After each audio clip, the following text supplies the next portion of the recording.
Hello mga beshi, tara po samahan po ninyo ako na magluto ng aking version ng fish kare-kare. Ginisa ko na po muna yung mga gulay, inuna ko po yung sitaw and then sinunod ko po itong pechay.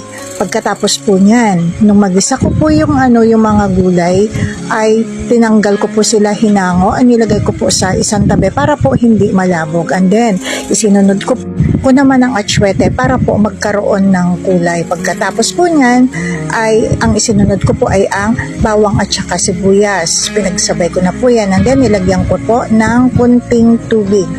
Pagkatapos po niyan ay nilagay ko na po yung peanut butter para po matunaw. Pagkatapos po nung natunaw po ay nilagyan ko po ng isang tasang tubig ulit. And then pagkatapos po niyan ay nilagay ko na po yung slurry. Gumamit po ako ng sinangag na harina. And then pagkatapos po nun ay nilagay ko na po yung isda. And then ayan na po, yung gulay nilagay ko na rin po at pinatay ko na po yung kalan para pwede na pong hamuin. Ayan po. Tara po, pwede na po tayong kumain. Kain po tayo. Bagoong na alamang na lang po ang kulang. Kayo na pong bahala.